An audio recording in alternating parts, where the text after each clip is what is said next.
Hola, buenas tardes, ¿qué tal? ¿Cómo estáis?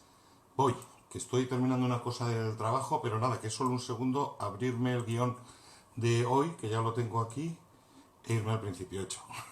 Me alegra mucho que nos volvamos a encontrar de nuevo en este balcón de la poesía, después, como siempre, de los aplausos y dispuestos a defender la alegría, que es de lo que se trata. Así que hola a todos y a todas, mucho ánimo. Además me gusta mucho que os saludáis al principio, que os mandáis pues eso, un saludo, un recuerdo, un cariño, unos a otras, otras a unos, y así sucesivamente. Está muy bien, porque estamos haciendo comunidad y cada día, además, estoy observando que se incorpora más gente a la que ya doy la bienvenida y agradezco mucho su presencia, así como a los habituales y a las habituales. Podéis pasar más adelante, que siempre queda una sillica o un par de sillicas en las primeras filas y así nos vemos la cara.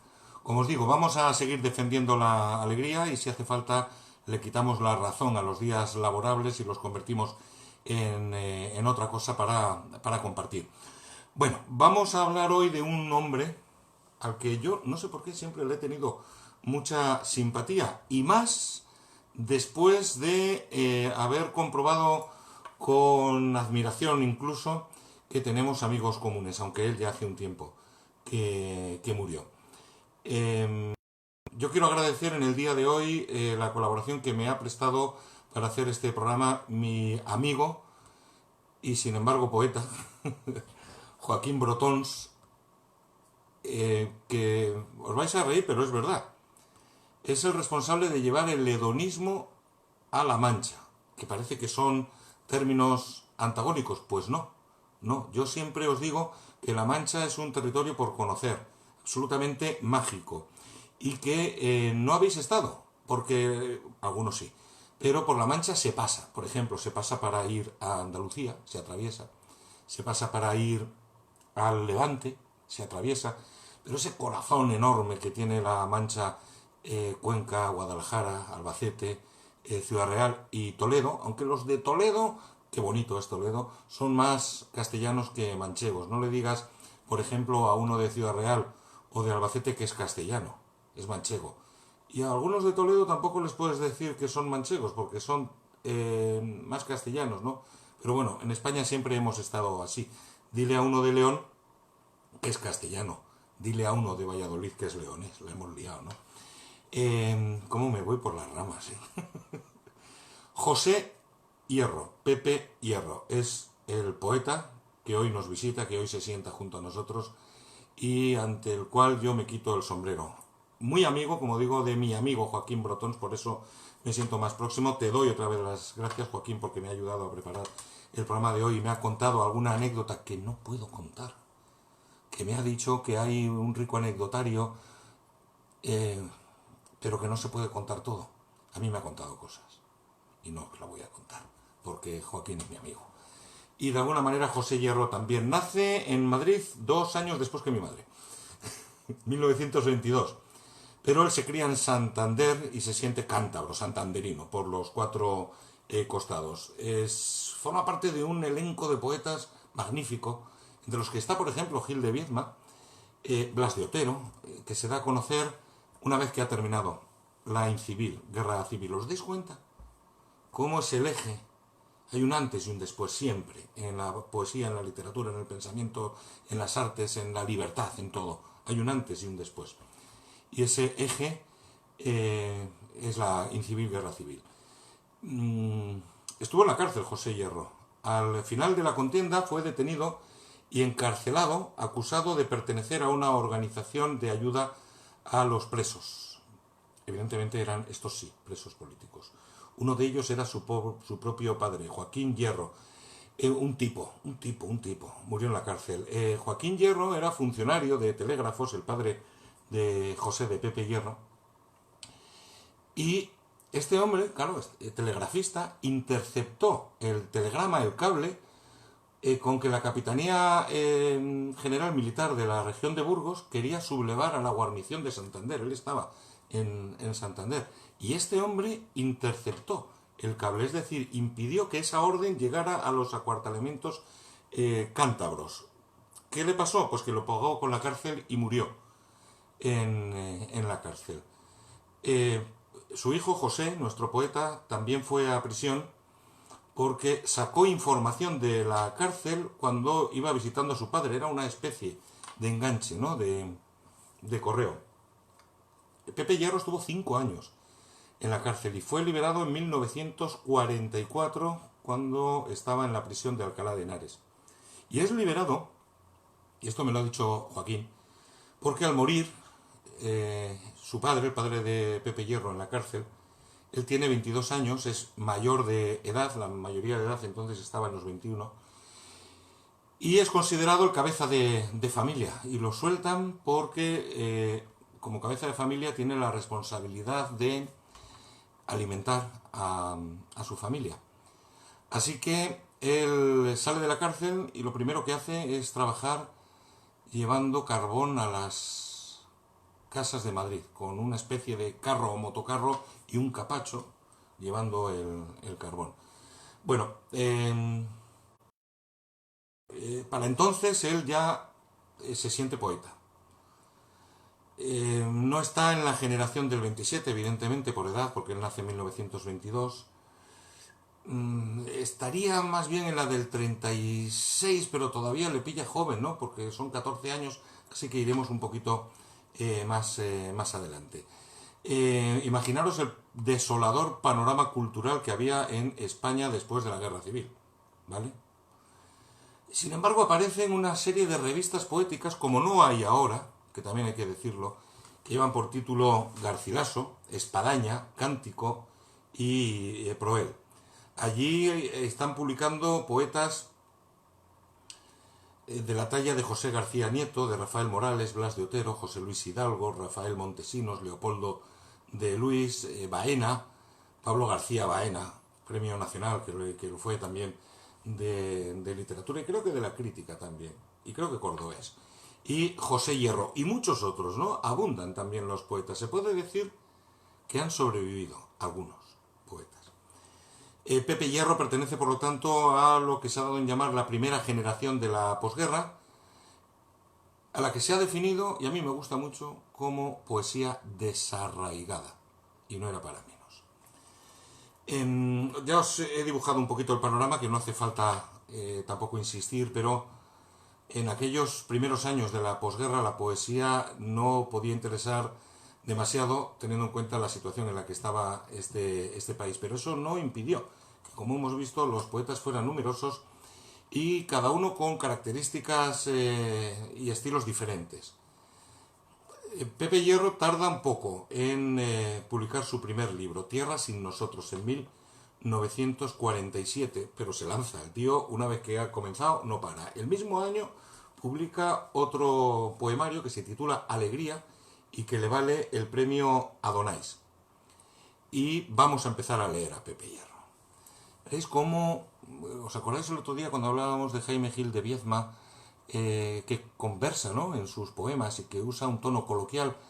Pues son contemporáneos y están un poco, cada uno con su estilo personal, en ese rollo que dirían ahora los jóvenes, ¿no?, en esa coincidencia. Escribe, es maravilloso, en su primer libro, Tierra sin nosotros, en 1947, un poema que ya me imagino que a los censores, que lo sabía, claro, nada más leer el título les deja así, ¿no? Canción de cuna para dormir a un preso. Que me enjuague la boca. Canción de cuna para dormir a un preso. La gaviota sobre el pinar. La mar resuena. Se acerca el sueño, dormirás, soñarás, aunque no lo quieras. La gaviota sobre el pinar, goteado todo de estrellas. Duerme. Ya tienes en tus manos el azul de la noche inmensa. No hay más que sombra. Arriba, luna.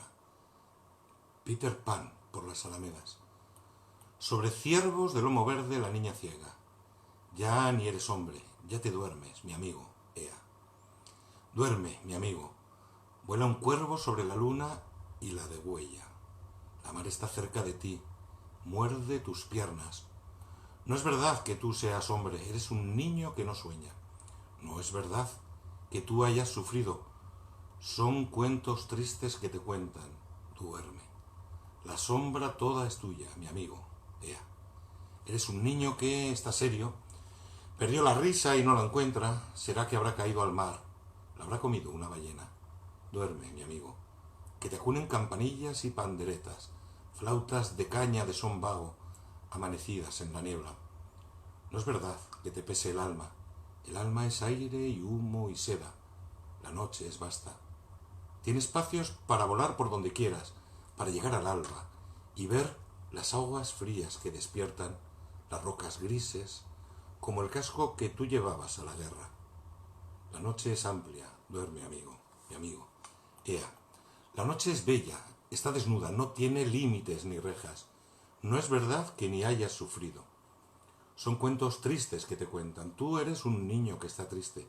Eres un niño que no sueña. Y la gaviota está esperando para venir cuando te duermas. Duerme. Ya tienes en tus manos el azul de la noche inmensa. Duerme, mi amigo. Ya se duerme, mi amigo. Ea. ¿Ves cómo es una nana, no?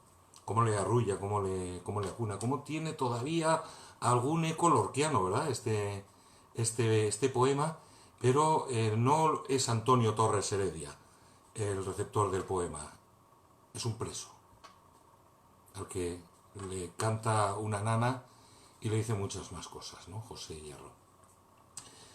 Él pasó por la cárcel, sabe de lo que está hablando. Él mismo, José Hierro, ha dicho que su poesía es un testimonio de vida, un reportaje de su existencia.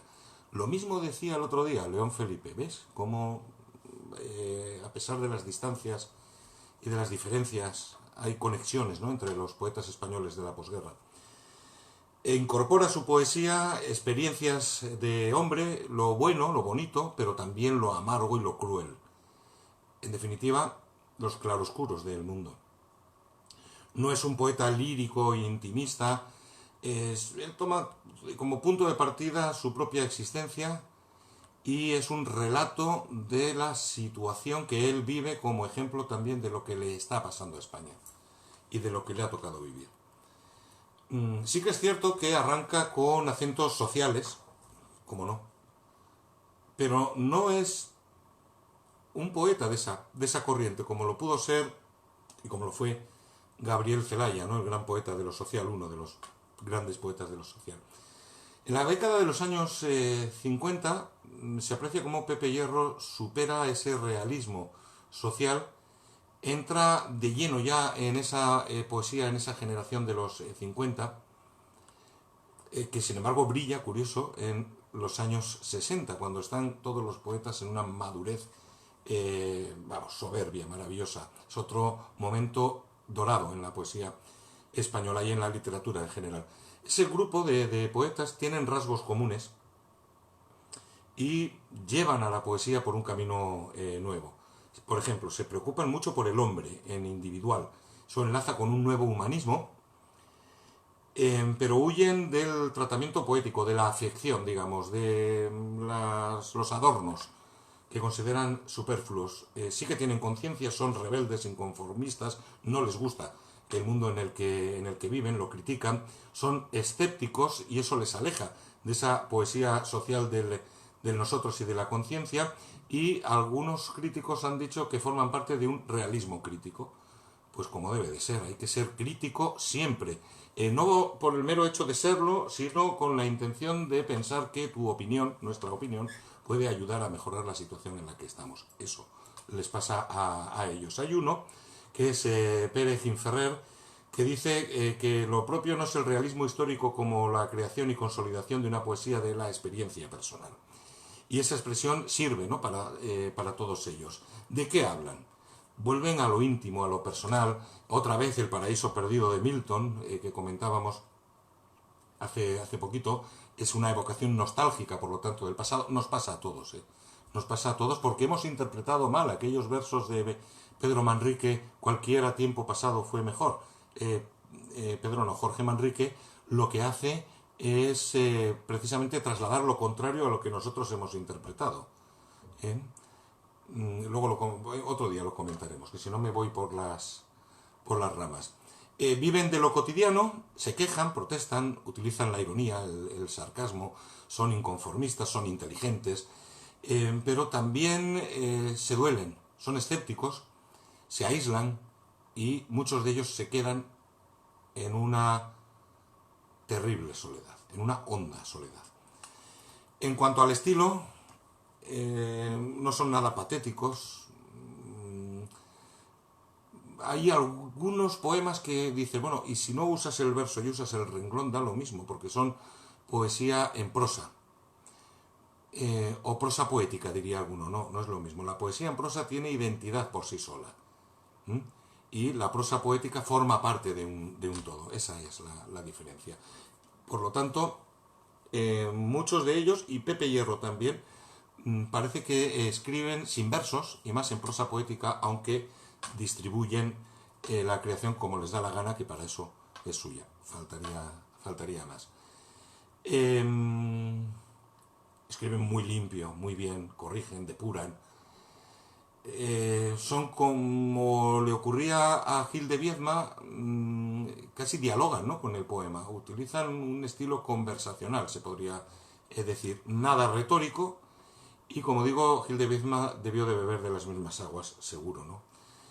Hay más rigor en el tratamiento poético que otros poetas de antes. Cada uno busca un lenguaje personal, no forman parte de un colectivo.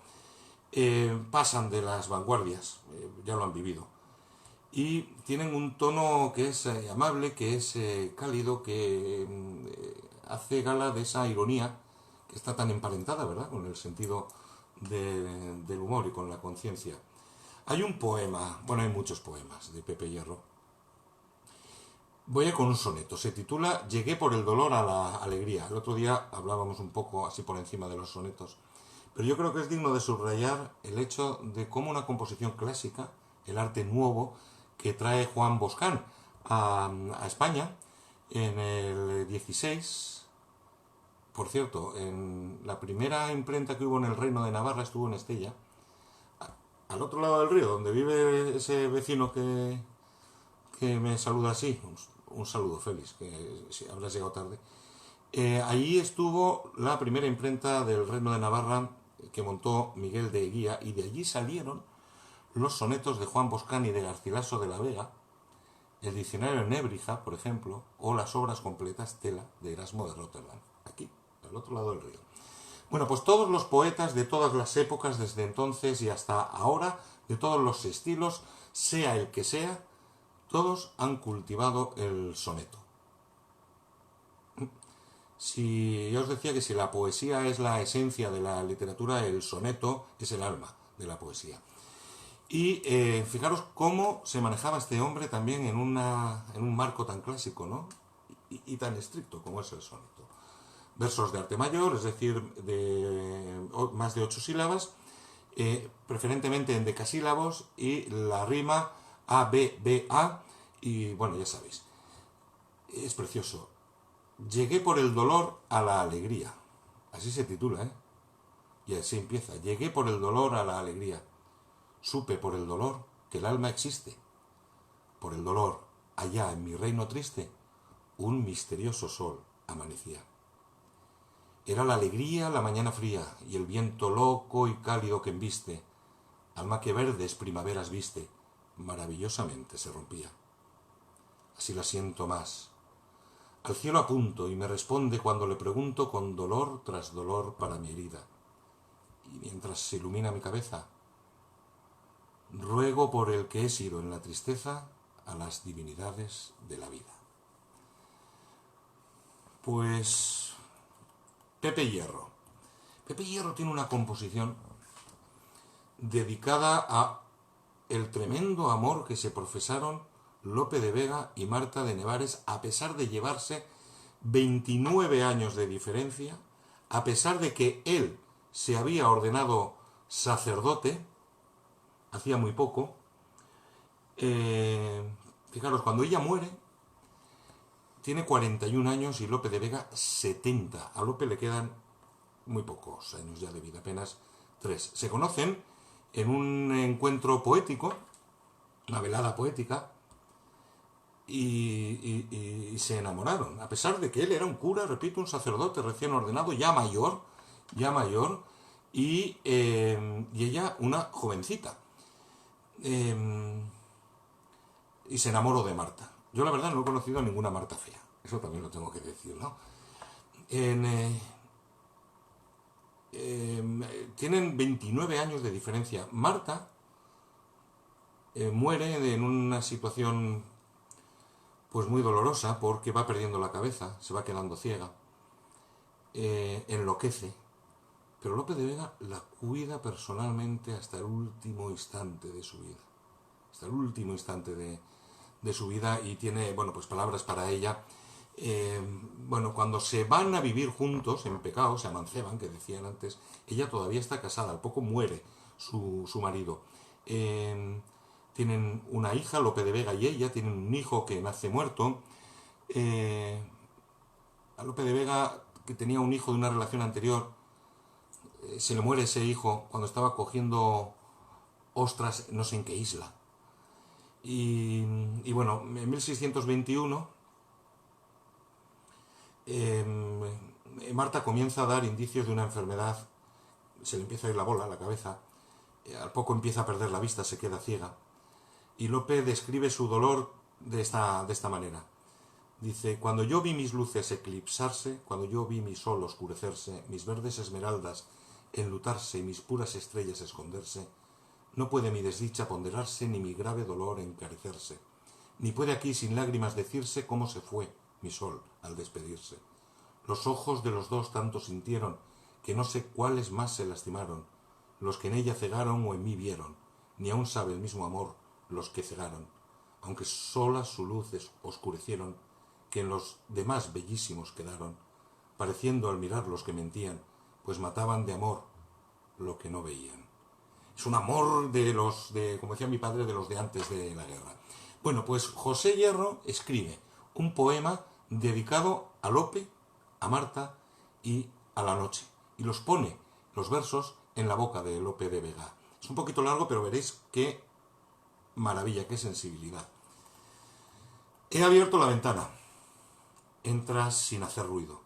Afuera deja sus constelaciones. Buenas noches. Noche. Pasa las páginas de sombra en las que todo está ya escrito. Vine a pedirme cuentas. Salía al rayar el alba, digo. Lamía al sol las paredes leprosas. Olía vino a miel la jara. Deslumbrada por tanta claridad, ha entornado los ojos. La llevan mis palabras por calles, ascuas, no lo sé.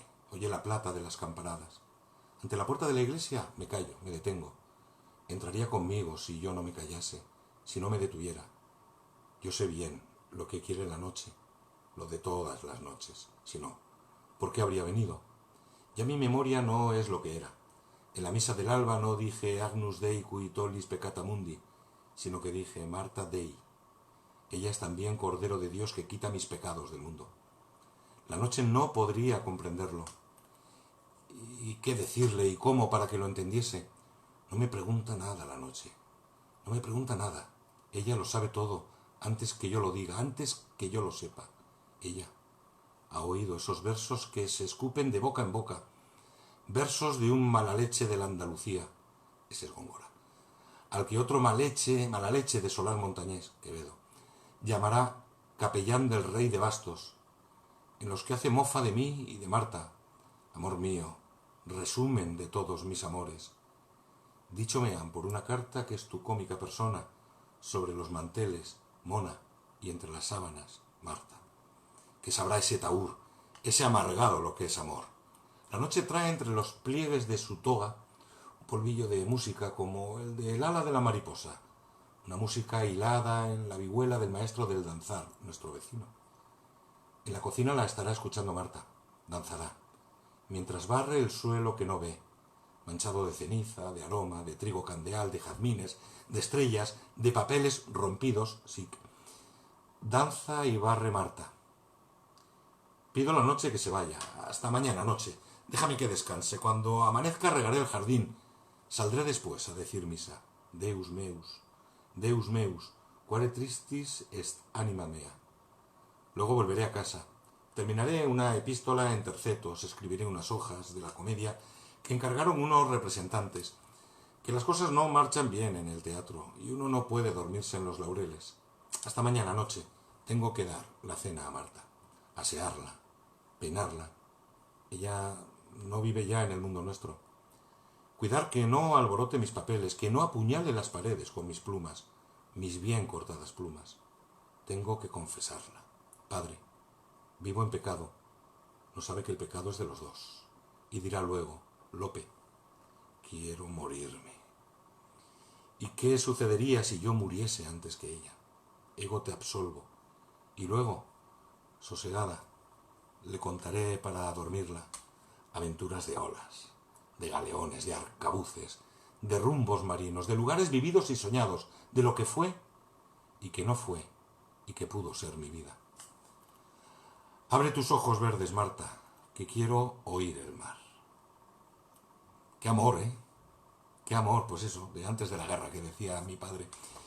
José Hierro me dice Brotons que tenía un gran sentido del humor. Y me ha contado una anécdota. Decía José Hierro, le decía a Brotons, que todos los poetas dicen que son de donde han hecho el bachillerato. Yo no tengo que ser de ningún sitio. Y es que no había hecho el bachillerato. Porque no pudo, por la cárcel, por el hambre, porque había que trabajar y sin embargo él se cultivó de manera autodidacta, personal. Ya veis cómo escribía, cómo se manejaban los sonetos, ¿no? Y qué, bueno, reconocimiento afortunadamente tuvo en vida. Se iba de vinos también a Valdepeñas, donde si no, con Brotons. Y tuvieron que estar muy bien, sin vergüenza, esas tertulias. Como digo, no pudo estudiar, la cárcel, la necesidad no se lo permitieron. Trabajó nada más salir de la cárcel repartiendo carbón con un capacho por las casas y dijo que nunca había tenido dignidad laboral porque siempre tuvo que trabajar allí donde más le pagaron. Supervivencia se llama eso. Tenía una curiosa superstición y muy simpática. No podía escribir en casa. Posible, no podía escribir en casa. Se iba a los bares, sobre todo a una cafetería en Madrid, en la avenida Ciudad de Barcelona. Allí y en otros bares y en otros cafés escribió toda su obra, en los bares. Le costaba mucho producir. O se lo tomaba con calma, era muy minucioso, muy lento, muy de corregir. Y tuvo poemas rondándole la cabeza y la libreta años. Años, hasta que encontraron su factura definitiva. Hay un poema precioso y había que atreverse para escribir una elegía, porque todavía, antes y ahora, todos sabemos que el mejor poema elegíaco que se ha escrito en lengua castellana, sin ninguna duda, es la elegía Ramón Siché de Miguel Hernández, ¿no? ¿Os acordáis? Yo quiero ser llorando el hortelano de la tierra que ocupas y estercolas. Pero Pepe Hierro escribe el Requiem, que es una elegía, en 1957, que está incluida en su libro Cuanto sé de mí, y es preciosa. Y es un canto, es un reconocimiento también, 1957, a esos españoles que habían emigrado. Unos se habían exiliado por ideas políticas y otros se habían exiliado por vida, porque aquí no se podía vivir. Y se fueron, que sí, a Alemania, Holanda, Francia, Suiza, a Estados Unidos también. Y un amigo de Pepe Hierro se va a Estados Unidos, se llamaba Manuel del Río, y en Estados Unidos se mata mientras estaba limpiando los cristales de un rascacielos. ¿Vale? Se precipita al vacío y el hombre muere. Y Pepe Hierro le escribe este hermoso requiem, que dice: Manuel del Río, natural de España, ha fallecido el sábado 11 de mayo a consecuencia de un accidente. Su cadáver está tendido en D'Agostino, Funeral Home, Haskell, New Jersey. Se dirá una misa cantada a las 9:30 en St. Francis. Es una historia que comienza con sol y piedra y que termina sobre una mesa en D'Agostino, con flores y cirios eléctricos. Es una historia que comienza en una orilla del Atlántico, continúa en un camarote de tercera, sobre las olas, sobre las nubes de las tierras sumergidas ante Platón. Allá en América, su término con una grúa y una clínica con una esquela y una misa cantada en la iglesia de San Francis. Al fin y al cabo, cualquier sitio da lo mismo para morir. El que se aroma de romero, el tallado en piedra o en nieve, el empapado de petróleo, da lo mismo que un cuerpo se haga piedra, petróleo, nieve, aroma. Lo doloroso no es morir acá o allá, requiem aeternam. Manuel del Río.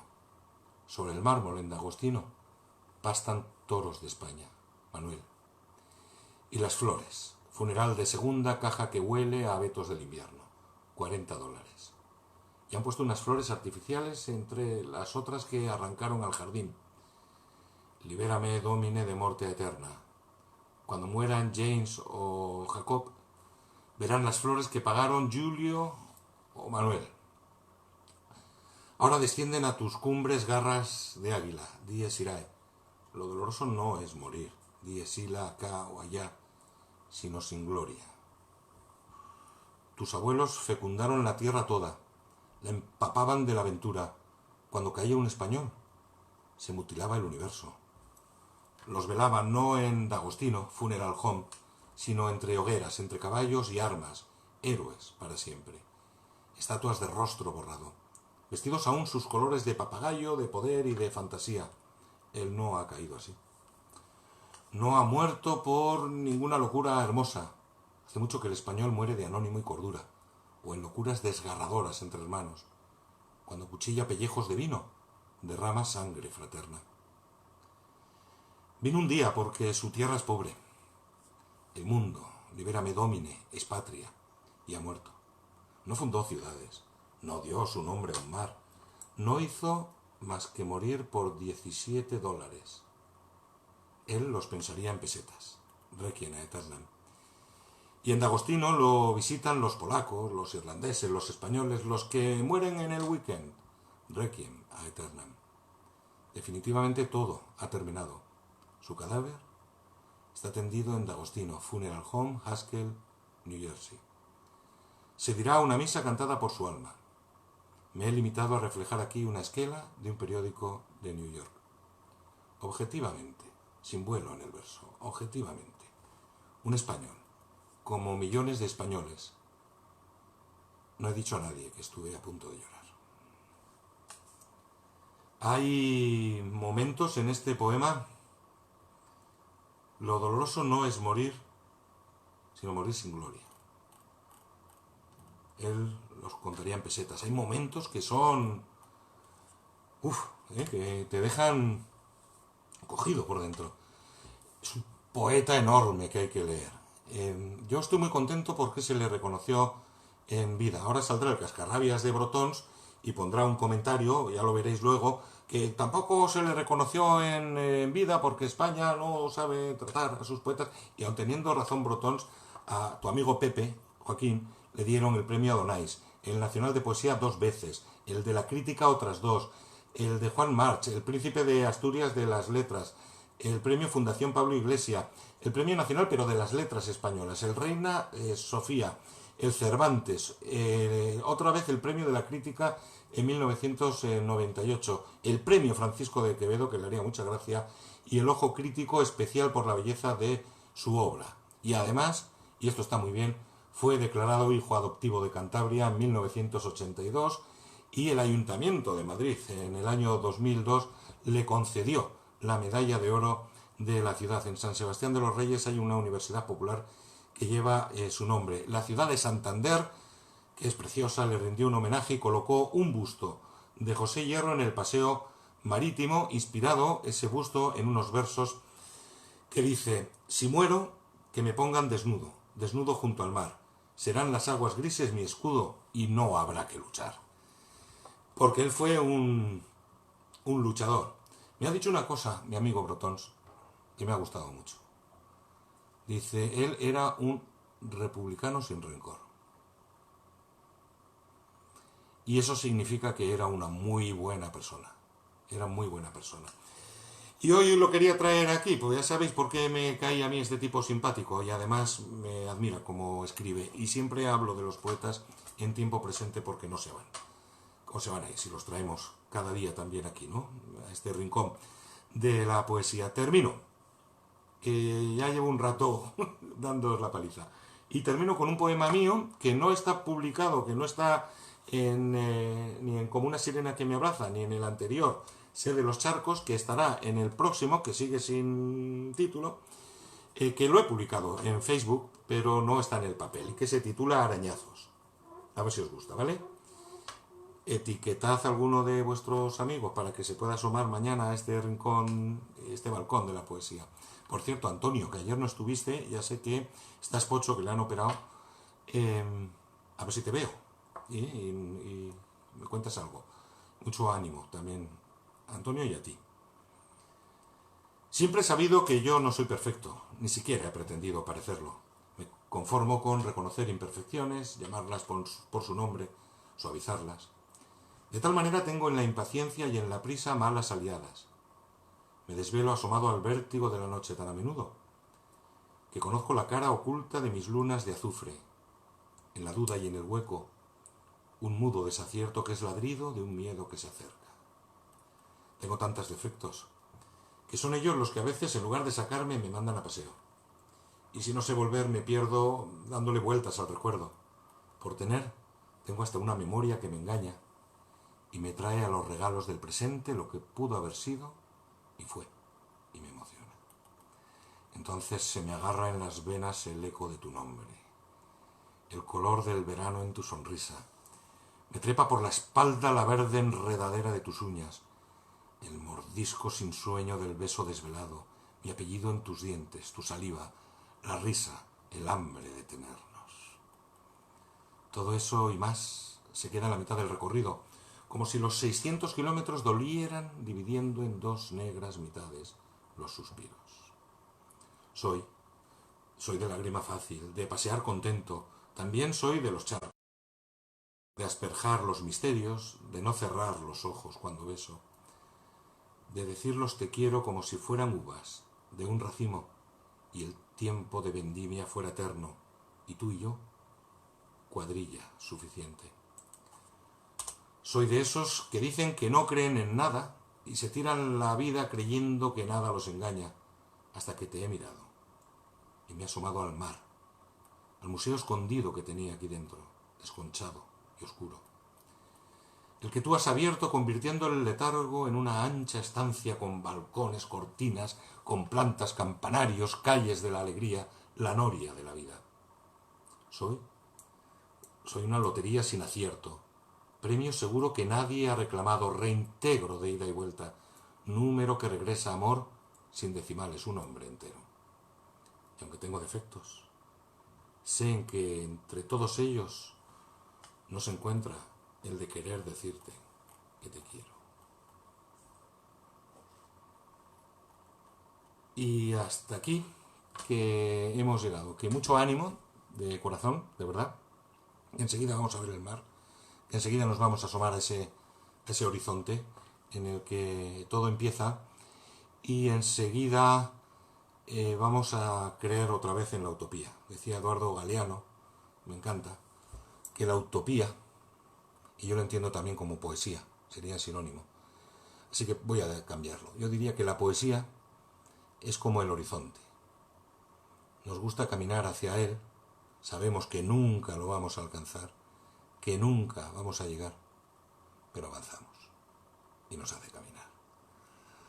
Así que andiamo, caminando y caminando, mañana a las 8:15, después de los aplausos, nos vemos y nos escuchamos en este balcón de la poesía, que está muy contento de recibiros porque además cabemos todos y es bonito estar en compañía, ¿a que sí? Venga, un beso, adiós y gracias.